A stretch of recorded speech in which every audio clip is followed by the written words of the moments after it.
Hello, everyone, and welcome to Salad Toss, where we toss each other's salad virtually. Yay! So, what's new with you guys? Who wants to start us off? Okay, well, I got a story. Okay. I'm sure so most people know, but we are Southern California natives. And although not all of us live in Southern California currently, a few of us do. Myself is one of those who do. Who does? Who does? And so I was at the beach. I was at the beach yesterday. The water was amazing. I went around sunset. I was in the water hanging out. It came to be like around 9:30. It was dark outside, but I was still in the ocean. It felt amazing. Like that. And like, luckily there was enough moonlight. There's enough people around, bonfires and stuff like that happening. I felt okay. I was on a little beach. Long story short, I am up on these rocks, kind of like getting back to the shore because I'm out kind of far, but not like, not how you're thinking, like out in the middle of the ocean. It's kind of like a sandbar area. Okay. With like kind of like it's like tide pools, but the tide is very high. So like where you are, that there's lots of structure underneath you, but it's like neck deep water still. So I get up to this point, I go over to the rocks where it's not neck deep water anymore, and I'm like it's more like waist deep water, and I'm like treading, I'm like really actually stepping on rocks under the ocean, to get back to the shore rather than just swimming, because it's 9:30 and I don't feel like swimming at that time is really like the best idea ever. I don't even like the ocean at night. It's fucked up. So I'll get to the point. I'm standing on these rocks, like waist deep water. Tide comes in a little bit, pushes me down, and as the tide comes in, the water gets deeper, and then as it goes out, it gets shallower, right? So it pulls out, and go from waist deep water to like knee, ankle deep water. Like it pulled out that much. You're like, oh, this is great. I'm standing on these super slippery rocks, and then of course the tide shifts again, It starts coming back at me, and it pushes me down, and I put my hand down, I put all my weight down on my hand and onto the sharpest barnacle I've ever seen in my life. No! Punctured my hand in two places. Oh. And it's not been a fun last 24 hours since then. So did you scream? I did. I did. That makes sense. My friends on the beach laughed because they knew I was fine. Like, my torso never even went under the water. Like they saw me catch myself. Yeah. And I just go, I'm not going to scream the profanity that I did, but I said, F. I said, F.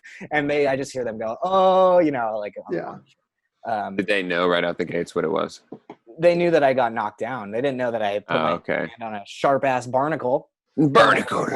So were the barbs on the barnacle, like, are they like just a regular triangle, or are they like actually barbed?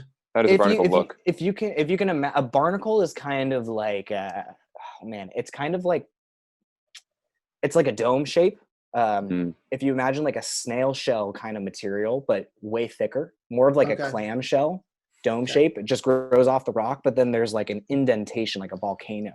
And like that's the mouth of the barnacle. I'm pretty sure. I'm not a oceanographer. They're on whales, right? Biologist. Barnacles are on whales. Oh, now I know what you're talking about. Okay, I've seen all of them. Whales. And they're all over. Like if you go to the piers in California, exactly. Or like the legs of a pier, like you see that. That's what they're covering. Yeah. Barnacles and mussels. Mussels are this thing. The black barnacles are this thing.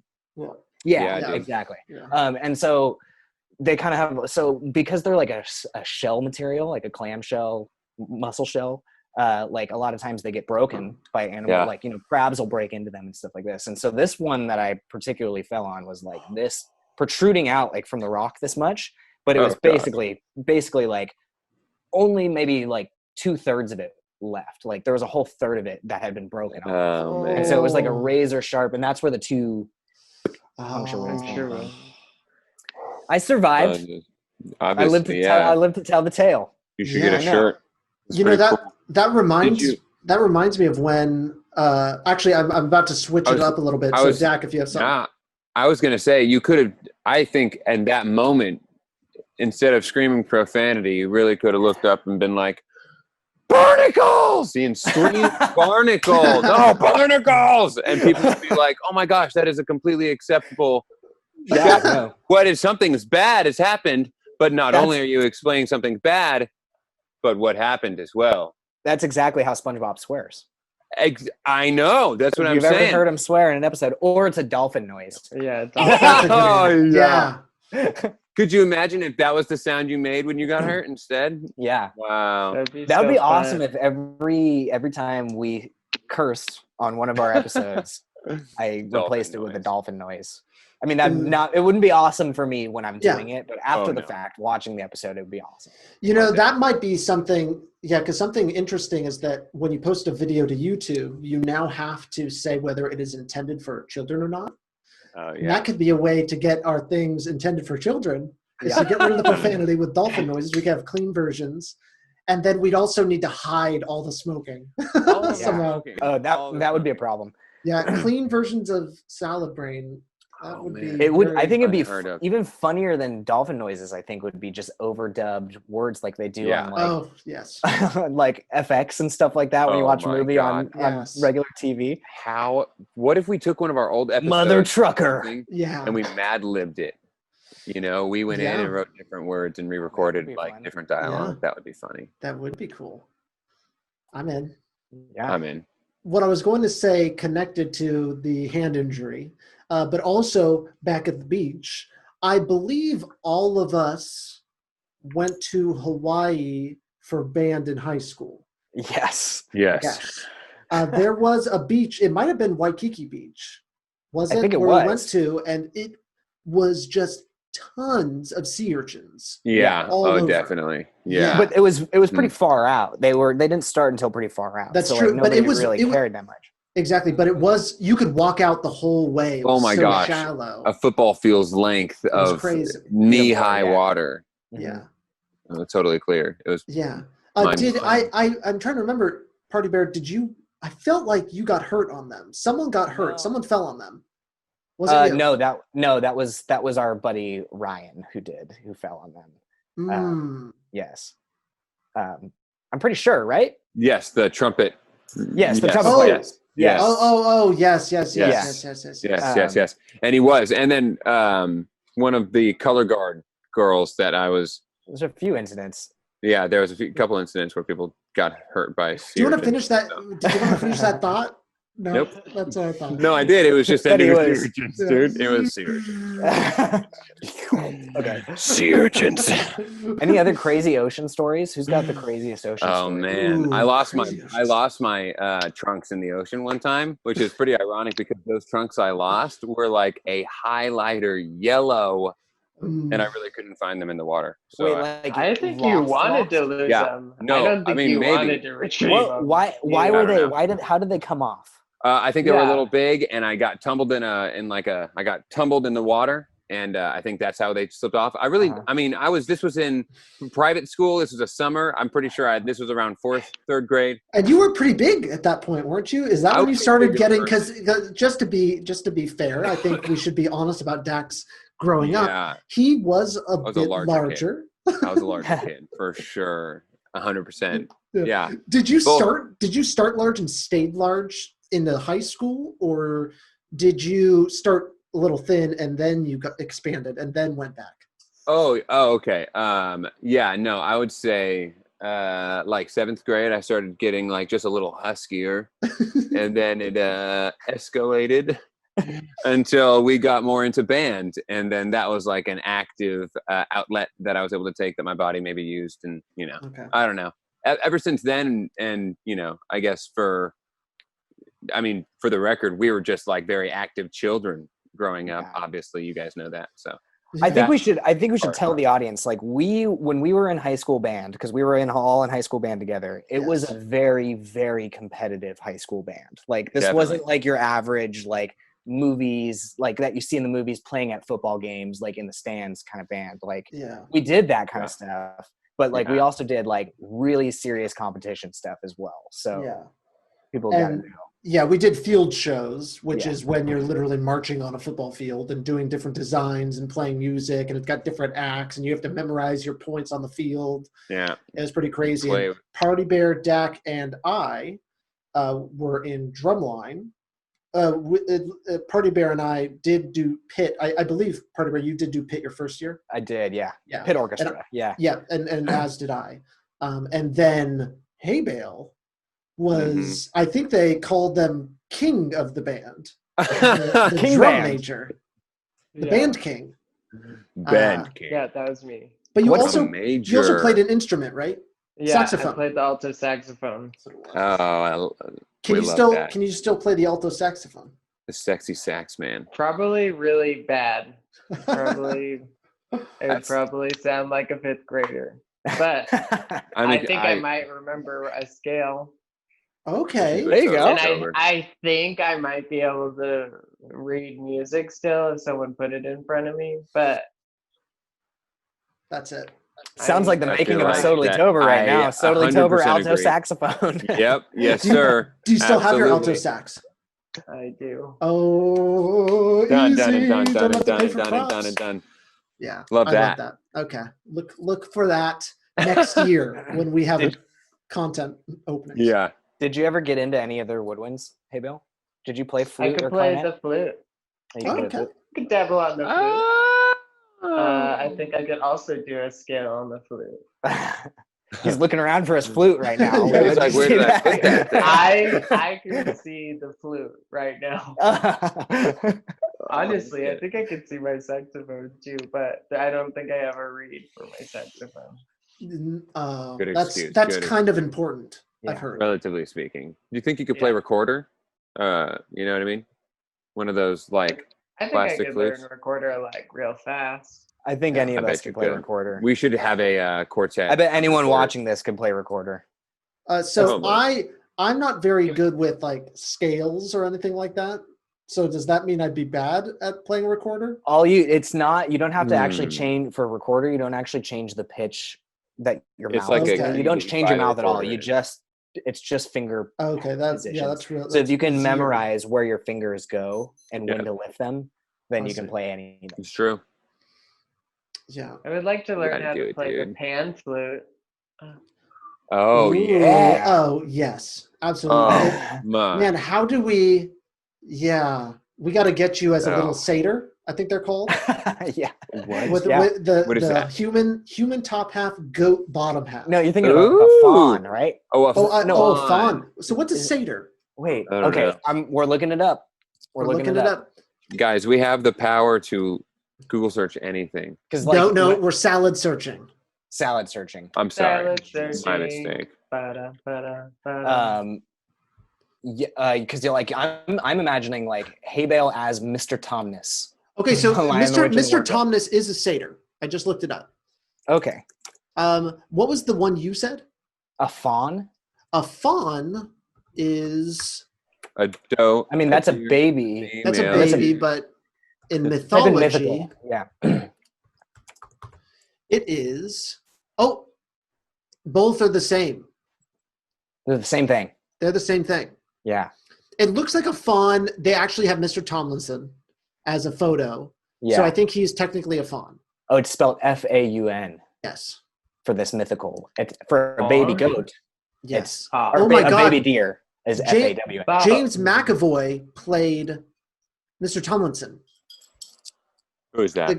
He's the guy who plays Professor X in the new X-Men movies. Wow. And he's in that movie Split. Oh, yeah. Oh, wow. Oh, my goodness. Really? Wow, that's really crazy. Yeah. Wow. Spoiled. That is hilarious. I know, right? Yeah. Do we all have... What's everyone's favorite mythical creature? Oh, man. Okay. Chimera, maybe? That's crazy. Okay. If I could ride one like a giant chimera, that would be crazy, bro. They have wings, right? They do have wings. Fuck yeah. Is that the same thing as like a griffin? No. No, a griffin has like a fucking giant bird head, right? Yeah, a griffin is like a bird with 4 legs, but not necessarily a lion body, but it has like that sort of thing, but I think it's all feathered. A chimera has a lion head, I think a lion body as well, wings, and a scorpion tail or a snake tail. Yes, I've sometimes seen scorpion tail as well. But it's like front and back views. I got protection in the front by the big lion head. We're flying around with the wings, and then that snake's gonna make sure that my booty ain't being tampered with, bruh. Wow. That's kind of, I never thought a snake on my butt.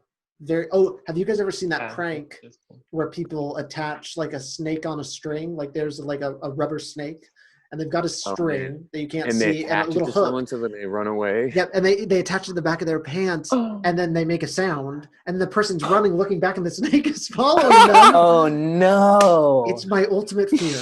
Is to get snaked. Oh man, that is so funny. To get snaked. It's so scary. And the videos online, people are naturally they're like jumping over things. Yeah. Anything to get off. Could you imagine seeing that snake jump with you, dude? Yeah. You're like, ugh. Like that's not to come completely full circle, but that's also something that we learned at a very early age growing up in Southern California is like rattlesnakes are everywhere and they're real. Want to eat your face off. Yeah. Oh man. So they like the taste of human face. They like the taste of human face. No, I've had quite a few rattlesnake experiences. None of them bad, really. I mean, they're always frightening at first. You know what? If you come any closer, we're gonna eat your fucking face, man. Yeah, you just got to listen to the snake and give it its space. Speaking of that, Dak and I ran into a snake once on a hike. In Southern California, and it looked like it was dead, laying in the sun. I think it was even upside down. It was very surprising. Really it looked very dead, and I wanted to walk around it, but Dak refused. Said no, needed to touch it. We need to make sure this thing is dead. I was like, okay. We need to make sure if anyone's going to be sure. And I knew in that moment I needed to film it. I'm like, I need to film this now. So I did. And so I go to film it. So wait, he's filming this. And first I'm like, okay, I'm not stupid. Okay. I'm not going to just go and grab it with my hand. No, stupid. Okay. I throw a little rock at it. Okay. Just wanted to like get near it. So it bounced near it. Yeah. Maybe it moves. Maybe it doesn't. First one, it doesn't move. I was like, whoa, okay. Wait, I throw another rock. I think it hit the snake. It hit it hard. It hit it hard. I was like, whoa. You hit a snake with a rock? On accident. Anything? On accident. And it didn't do anything. And I was like, okay, well, this snake is dead. I was like, this snake is dead. Totally, dude. And so I go, he's filming. He was filming the whole thing. I think it was my boot, right? I touched it with my boot. You're right. And that thing moved immediately, dude. Immediately. Oh, and in the video, in the video, I immediately I dropped the camera immediately. Yeah, dude. And I just ran. And so in the video, you can hear the snake rattling and screaming, and I'm just like, I'm yelling at Dak. I'm just like, what are you doing? And it was so funny. And we still had to get around the snake, so I had to go and get my phone again, and then we had to like try and just walk around into the bushes to try to get around this thing because it was just in the middle of the trail. Leave snakes alone. Yeah. Moral of the story: we should have just walked around it. We should have been like, "Hope you're all right, buddy. Later." Yes. You know? Totally. That was mine. I'm the cautious. Maybe. Yeah, snakes are smart animals, and they know the difference between rocks and humans. Like the snakes probably. I don't know if you knew this. This idiot throws one more rock. Yes, he throws snakes one more rock. Live among rocks. Yeah, I know they don't just fall on me without me knowing. I feel footsteps. This guy touches me, I'm gonna freak out. Yeah. Hey, Bill, do you have something you want to add before we end this? I didn't get to say my mythical creature, but I would totally go with a Pegasus. Ooh. That's the horse bird, right? Yeah. Love it. Do you call it a horse bird? Is it really a horse bird? No, it's just a horse with it's like okay. It's like it's like the angel of a horse. Yeah. Okay, wow. Great actually analogy. You know what I always think? This is what I think for these things. It's like I just think of Spy Kids 2. 3, is it? With Spy Kids 2, Island of Lost Dreams. yeah, where they combine the animals. You know, it's like, what 2 animals would that be? It's a horse and some giant duck or something. That's it. Yeah, albatross. That makes a lot of sense, actually. Why your brain would go there. Yeah, that was Big Child. I mean, like, that obviously is very scientifically proven movie, right? So, like, that's fact. And so, obviously, as a kid, I realized that as a young age. So that's just how we have to think of things, right? Dak, for the longest time, thought a spider monkey was a monkey top half and a spider bottom half. Exactly. Yeah. I just like the movie. Thinking about it. I mean, it makes sense. Must not be mature. Why else would they name it that? Right? Come on. True. I feel like I just yelled that into my mic. Why else would they name it that? Finish him. Well, I'm Party Bear. I'm Earthworm. I'm Dak. I'm Haybale. And that was your salad tossed. Did you like it?